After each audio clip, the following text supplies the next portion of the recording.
लेकिन यदि शिक्षा पद्धति में ये बताया जाए लोगों को कि भी अपने शरीर को स्वस्थ रखने का क्या तरीका है, स्ट्रेस भी बहुत सारे लोगों को मारता है। डाइट, लोग खाते हैं या ज्यादा खाते हैं हमारे देश में दुर्भाग्य से, या भूख से तो मर रहे होते हैं और या ज्यादा खाते हैं, कोई ढंग का खाना खाता नहीं है जो बैलेंस डाइट हो। और इसी तरीके से एक्सरसाइज, वर्जिश करना, कम से कम पहले योग करते थे लोग अपने कमरे में बैठे, आजकल ये हो गई है फैशन के लिए, जब तक एक बड़ा महंगा जिम्नेजियम ना हो वहां जाके ही प्रैक्टिस किया जाए, वर्कआउट किया जाए, चाहे उसके 10,000 रुपये महीने लग जाए। योग के लिए आपको कोई जरूरत नहीं है किसी यंत्र की, योग के लिए तो वस्त्रों की भी जरूरत नहीं है, योग तो आदमी घर में बैठ के कर सकते। चाइना में मैं गया, वहां ताई ची करके एक चीनी योग, चाइनीज योगा कहा जा सकता है, वो सुबह उठ के लाखों लोग जो है अपने घर के सामने एक स्लो मोशन योगा की तरह करते हैं या सूर्य नमस्कार करते। तो ये सब बातें दरअसल हमें सिखानी पड़ेंगी अपने जन साधारण को। और उसमें जो आयुर्वेद के जो डॉक्टर हैं, मैं आयुर्वेद चिकित्सा की बात नहीं कर सकता क्योंकि मैं विशेषज्ञ नहीं हूं, और मैं सच्ची बात है मैं एलोपैथिक ही मेडिसिन खाता रहा हूं, अभी 80 वर्ष से ऊपर हो गया हूं, भगवान की कृपा से चल रहा हूं, तो वो मुझे बहुत अच्छी लग रही है। मैं अपना पद्धति बदलने की कोई मेरी इच्छा नहीं है, लेकिन जिसको जो पद्धति लग जाए वही पद्धति चले। आयुर्वेद लग जाए तो आयुर्वेद चलाए, होम्योपैथी चल जाए तो होम्योपैथी लगाए। चिकित्सा वो सफल होती है जिसका असर पड़ता है बीमार के। डॉक्टर साहब कर रहे थे एविडेंस की बात, एविडेंस तो हमें वो चाहिए कि भाई आयुर्वेद के इस दवाई से ये असर पड़ा, ये लाभ हो, वो डॉक्यूमेंट होना चाहिए। जो प्राचीन ग्रंथों में लिखा है डॉक्टर साहब, वो तो ठीक है, वो तो है ही है, वो शाश्वत हमारे पास परंपरा है, हमारी विरासत है, हमारा जखीरा है। लेकिन ये एविडेंस अब रोज निकलता, कभी कहते हैं कि आयुर्वेद के पास कैंसर का क्योर है। मैं कहता हूं जब आयुर्वेद कैंसर का क्योर जो बनाएगा उसको नोबेल प्राइज 30 दिन मिल जाएगा। कहां है वो क्योर? उसका कोई आपके पास प्रमाण है क्या? जो आप कह रहे थे ना डॉक्यूमेंटेशन, बिना डॉक्यूमेंटेशन के कोई विश्व में मानने वाला नहीं है आपकी क्लेम्स। अपनाएंगे लाभ होगा, आयुर्वेद को अपनाने से अवश्य लाभ होगा। लेकिन जो हम ये चाहते हैं कि मॉडर्न मेडिसिन एलोपैथी के बराबर आयुर्वेद आ जाए, तो डॉक्टर साहब कह रहे थे कि अभी ये द्वितीय श्रेणी पर रखा गया है, उसका एक बड़ा आवश्यक अंग ये है कि एविडेंस जो आपने बात कही ये डॉक्यूमेंटेड हो, क्योंकि डॉक्यूमेंटेड एविडेंस के बजाय कोई आजकल मानने को तैयार नहीं है। तो आयुर्वेद के सामने बहुत बड़ा काम करने है। आपके पास परंपरा भी बड़ी समृद्ध है, इसमें कोई शक नहीं, लेकिन आधुनिक युग में आप अपनी आयुर्वेदिक शिक्षा को, विद्या को किस प्रकार से अभिव्यक्त करेंगे, इसके ऊपर बहुत कुछ निर्भर होगा। और प्रिवेंटिव मेडिसिन विशेषकर जो मैंने कहा, प्रिवेंटिव मेडिसिन की ओर ध्यान दें। लोगों की जीवन पद्धति जो है वो जीवन पद्धति बदलने की कोशिश करें। अब मैं युवा पीढ़ी से कहता हूं कि तुम अगर अपने शरीर को जहर दोगे तो तुम्हें ही नुकसान होगा जाएगा और किसी को नहीं होगा, क्योंकि वृद्धावस्था में जैसे आपने युवा अवस्था में कार्य किया होगा उसी का असर वृद्धावस्था में पड़ेगा।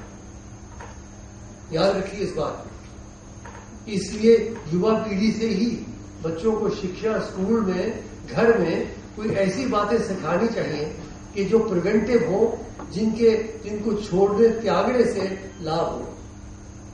मैं तो हिमालय पुत्र हूं, आप जानते हैं, और जड़ियां बूटियां जो हमारी है वो हिमालय से ही तो आयुर्वेद में आई है।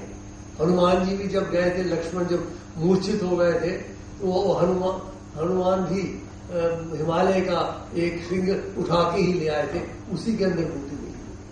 हिमालय एक बड़ा भारी हमारे लिए देवतात्मा है। आप जानते हैं कि कुमार संभव के प्रथम श्लोक में कालिदास ने हिमालय का वर्णन किया है। अस्त्युत्तरस्याम दिशि देवतात्मा हिमालयो नाम नगाभिराज पूर्वा परो तो ये निधि वगाह्य स्थितः पृथिव्या एव मानव। वो देवतात्मा है। जड़ी बूटियां हमारे देश में बहुत सारे हैं, और बनानी पड़ेंगी आपको बोटैनिकल गार्डन। अगर आयुर्वेदिक ड्रग्स बनाने हैं, आयुर्वेदिक दवाइयां बनानी है, उसके लिए जो बूटियां जड़ियां इत्यादि चाहिए वो भी बहुत जरूरी होगी। तो आपको सारा जो आयुर्वेद का ढांचा है इसको फिर नया, जैसे इन्होंने कहा, प्रेस साहब ने बिल्कुल ठीक कहा, इसको आप ऑर्गेनाइज कीजिए, ऑर्गेनाइज कीजिए।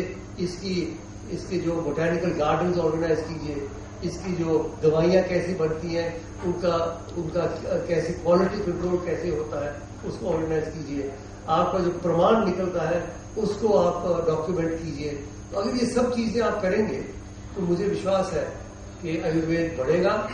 और जैसे मैंने कहा, आयुर्वेद हमारे देश की ही नहीं, सारे विश्व की एक निधि है, इसे हमें आदर करना है। और आयुर्वेद मनुष्य के जो चारों महत्वपूर्ण हैं डायमेंशन, तो उनको देखता है। एक जो शारीरिक है, दूसरे जो मानसिक है। आजकल मानसिक बीमारियां बहुत हो गई। शरीर किसी का बहुत स्वस्थ हो सकता है, लेकिन अगर उसकी मानसिक परिस्थिति ठीक नहीं है तो वो व्यक्ति फिर आगे बढ़ नहीं सकता। तो अगर योग है, योग सिखाता है हमें चित्तवृत्ति निरोध, किस प्रकार से कोई भी परिस्थिति हो उसको कैसे जूझना है उसके साथ। तो फिजिकल जो हमारा डायमेंशन है, मेंटल डायमेंशन है, इमोशनल डायमेंशन, गुस्सा, ईर्ष्या, द्वेष, विरोध, ये भी घातक है। जैसे बीमारियां घातक होती हैं, वैसे ये आंतरिक बीमारियां भी घातक होती हैं। इसीलिए शास्त्रों में कहा है, सहना भवतु सहनौ भुनक्तु सह वीर्यम करवावहि तेजस्विनावधीतमस्तु मां विद्विषावहि। हमारे आपस में घृणा नहीं, इस देश में हिंसा बढ़ती चली जा रही, विरोध बढ़ता चला जा रहा है किसी भी बात के ऊपर। दो लड़के भिड़ जाए तो गांव का गांव सारा जो है वो भस्म हो जाता है। क्या कारण है? हमारा संतुलन कहां है? तो गीता कहती है तस्य प्रज्ञा प्रतिष्ठिता, वो व्यक्ति कहां है जिनकी प्रज्ञा प्रतिष्ठित है। आयुर्वेद वालों ने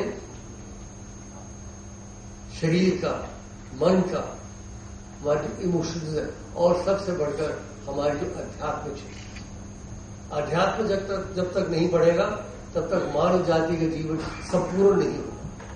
ये चारों अंग चाहिए, तब जाके संपूर्ण योग होता है, तब जाके मानव संपूर्ण चेतना की ओर जाता है। और अध्यात्म का जो है, जो भी मार्ग पे आप चले, लेकिन अध्यात्म मार्ग कोई ना कोई अंदर का होना चाहिए, चाहे वो भक्ति मार्ग हो, चाहे वो ज्ञान मार्ग हो, चाहे वो कर्म मार्ग हो, चाहे वो राज्य मार्ग हो। चार योग है हमारी संस्कृति में। ये योग जरूर इनमें से एक या एक से अधिक हमें अपनाना चाहिए। तो ये अगर हम सब करेंगे तो प्रिवेंटिव मेडिसिन, प्रिवेंटिव हेल्थ का भी लाभ होगा और आयुर्वेद का भी लाभ होगा। मुझे आपने आज यहाँ बुलाया, धन्यवाद, मुझे बड़ा अच्छा लगा।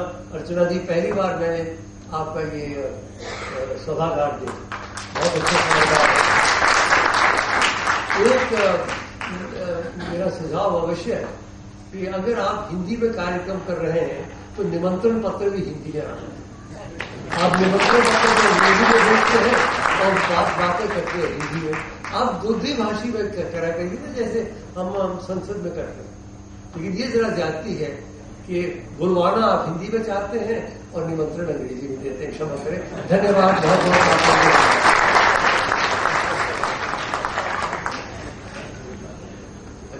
मुख्य अतिथि महोदय, आपके प्रेरणादायी मंत्र मुक्त कर देने वाले उद्बोधन के लिए। इसके पश्चात मैं सभा की अध्यक्षा चेयरपर्सन सुश्री अरुणा जी से निवेदन करूंगा कि वह अध्यक्ष उद्बोधन करने की कृपा करें।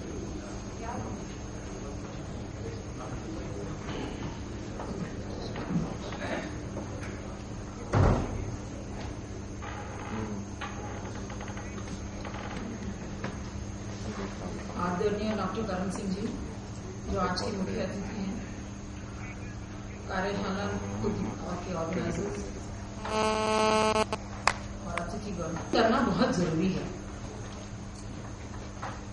एक मुझे इंसिडेंट याद आ रहा है कि हम लोग गोवा में मैं पोस्टेड थी तो वहां पे आर्ट ऑफ लिविंग का तो बहुत शुरू हुआ था। तो हमारे मुख्य सचिव ने कहा कि उनके पास आए कोई वहां के वॉलंटियर्स, तो उन्होंने कहा कि भाई सब लोग 1 हफ्ते का ये ट्रेनिंग होगी यहाँ पे सेक्रेटेरिएट में 5 बजे के बाद, तो अफसर्स को आना है। तो ठीक है, हम लोग गए।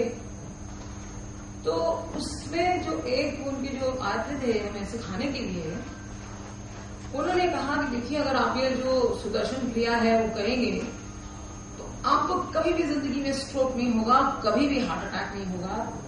बहुत बड़ी बड़ी बातें थी, क्योंकि हम काफी लोग, ज्यादातर लोग हम इन सब चीजों में इतना ज्यादा नहीं मानते हैं। तो मैं तो बहुत सिनिकल थी। हुआ ये कि हमने खैर जैसे तैसे वो कोर्स किया, फिर थोड़े दिन किया भी। उसके कुछ महीने के बाद पता लगा कि जो हमको आगे कह रहे थे कि आपको ये करने से स्ट्रोक नहीं होगा, हार्ट अटैक नहीं आएगा, वो खुद ही उनको स्ट्रोक हो गया। अब मैं ये बात इसलिए कह रही हूँ, इसलिए नहीं कि मैं किसी चीज का मजाक बना रही हूँ। इन ऑल सीरियसनेस कि जो ये कहा जाता है किसी भी साइंस में, देखिए नॉन एलोपैथिक मेडिकल सिस्टम्स हैं कि बहुत जोर शोर से किया जाता है कि इस चीज का, बीमारी का इलाज हमारे पास है, इस चीज का है। तो बहुत सारे लोग ऐसे हैं कि जिनको नॉलेज नहीं है, तो उनके साथ में कई बार उनको नुकसान भी होता है। तो बहुत जरूरी है कि आपको अगर अपना आयुर्वेदा या होम्योपैथिक या यूनानी जो भी है पद्धति, उसको अगर आगे लेके जाना है और ज्यादा लोगों में उसकी एक्सेप्टेंस करानी है, तो आपके पास रिसर्च और एविडेंस होना बहुत जरूरी है।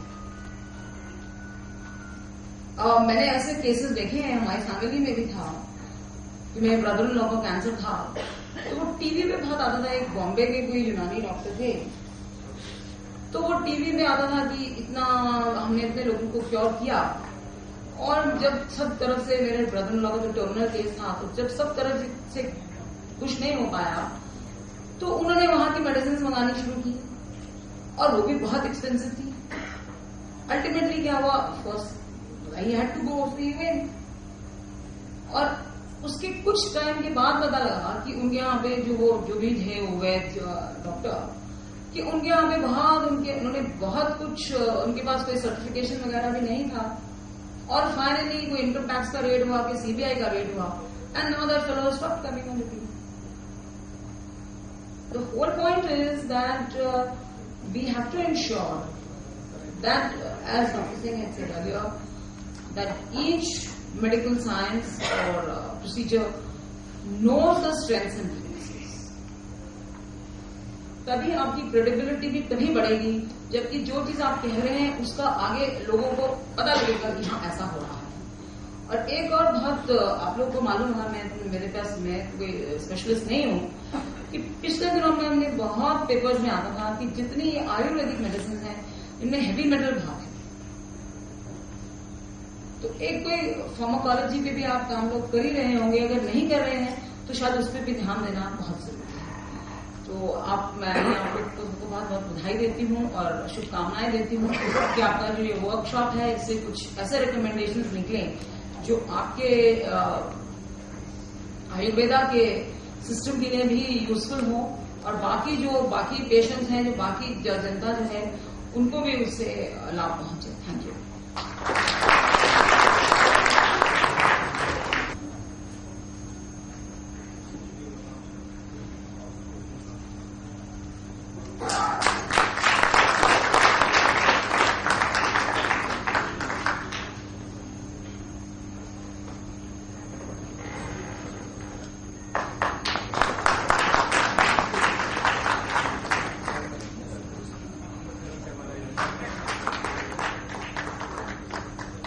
सिंह सर को स्मृति चिन्ह प्रदान करने के लिए मैं डॉक्टर डीपी आर्या से निवेदन करता हूं।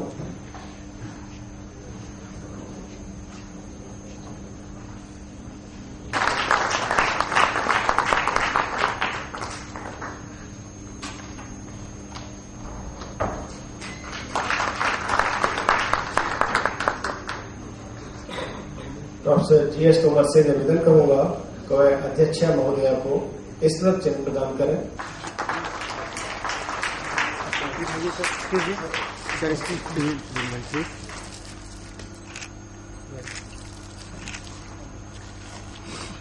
ये हम स्वस्थ रहेंगे जी। च्यवनप्राश भी है। आई होप च्यवनप्राश में बहुत शुगर नहीं हो। नहीं, वो डॉक्टर भाई के सलमान अपने अंतिम चरण में आ गया है। यहाँ पर आए हुए अपने मुख्य अतिथि महोदय, जिन्होंने अपने व्यस्ततम समय में से हमारे लिए समय निकाला है। आप विभिन्न कमेटियों में हैं, समय निकालना अत्यंत दुरूह है। इसके साथ साथ आप स्वाध्याय में इतनी अधिक रुचि रखते हैं, जिसका के परिचय आपको अभी मिला होगा। जिस प्रकार से धारा प्रवाह में आपने संस्कृत में उद्बोधन दिए, वहाँ के गीता के श्लोकों को उन्होंने उच्चारित किया, वह बताता है कि हमारे माननीय सांसद महोदय, चेयरमैन ICCR जो है, स्वाध्याय में कितनी रुचि रखते हैं। यहाँ पर आने के लिए मैं हृदय से आप ही की तरफ से एवं NDMC वेलफेयर एसोसिएशन की तरफ से आपके लिए कृतज्ञता व्यक्त करता हूँ। यहाँ पर आए हुए विशिष्ट अतिथि महोदय प्रोफेसर RS सिंह आज अपनी व्यस्तता के लिए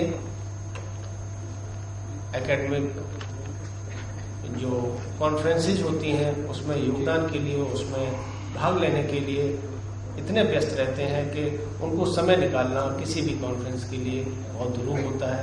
इस कार्यशाला में आने के लिए, चूंकि आप ही के आप फाउंडर प्रेसिडेंट भी हैं, आपने यहाँ पर आने के लिए समय निकाला, इसको मार्गदर्शन दिया, इसके लिए मैं आपको धन्यवाद ज्ञापित करता हूँ। NDMC वेलफेयर एसोसिएशन की अध्यक्षा चेयरपर्सन सुश्री अर्चना अरोड़ा जी को मैं हृदय से कृतज्ञता ज्ञापित करता हूं कि आपके दिशा निर्देशन में NDMC welfare doctors welfare association जिस प्रकार से ये नई कार्यशालाएं एवं एकेडमिक जो कॉन्फ्रेंसेज है उसमें इसी प्रकार से आगे बढ़ती रहेगी, ऐसी मेरी इच्छा है। इन सब कार्य कराने के लिए मैं आपको हृदय से धन्यवाद ज्ञापित करता हूँ। गणमान्य अतिथियों के रूप में हमारे मध्य आए हुए director general CCRAS professor Ramesh Babu जीवनला, professor Pradeep Kumar, professor YK sir, electronic media के लोग, प्रिंट मीडिया के सभी लोग, वो बिजनेस हाउसेज जिन्होंने इस कार्यक्रम के प्रारंभ में सहयोग प्रदान किया, मैं उन सभी को जैसे धन्यवाद व्यक्त करता हूँ। और से मैं आप सभी को धन्यवाद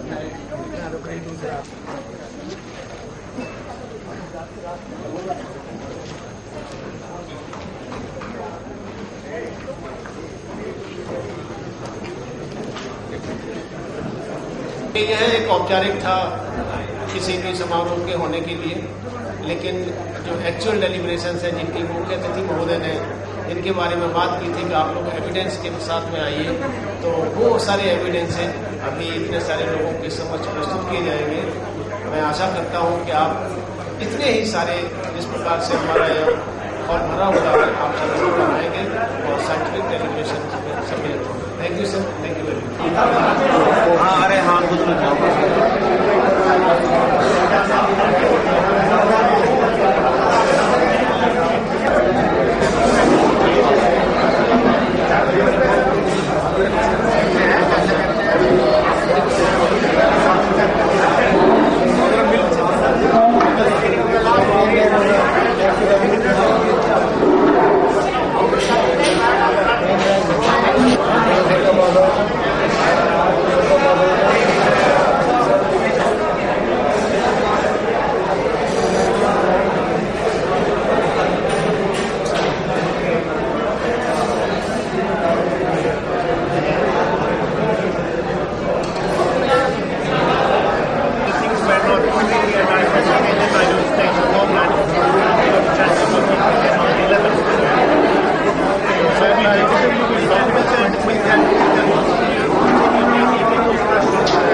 मैं आपको वहाँ पहुँचाता हूँ, यहाँ डिस्प्ले लगाओ, क्योंकि ये मिट्टी सुप्रीम में मुझे कुछ अलग से मैं आपको वहाँ पहुँचाता हूँ। मैं मिलूंगा आपसे बुधवार।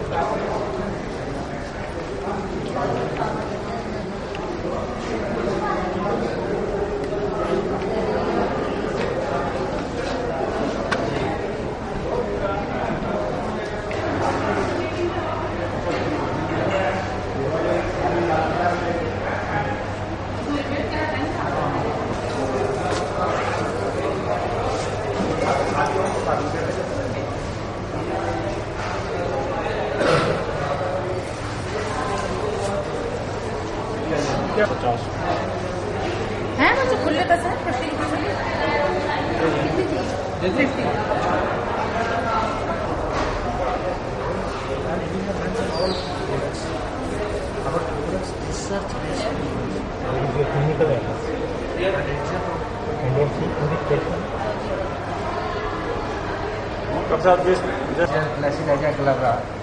Is it safe in pregnancy? Yes, it is completely safe. So what's the dose? One or two tablets, twice, thrice, to be kept in mouth or to be sucked. The Indian scenario, a report jointly prepared by the WHO and the World Economic Forum has identified India as one of the nations that is going to have most of the lifestyle related disorders in the near future. It says India will incur an accumulated loss of 236 billions by 2015. It's very near, not very, 2 years from now, on account of unhealthy lifestyles and faulty diet. So this is the economic loss we are going to incur due to these disorders next. Huge loss. Again, Indian scenario, India that is already home to the largest number of diabetic patients.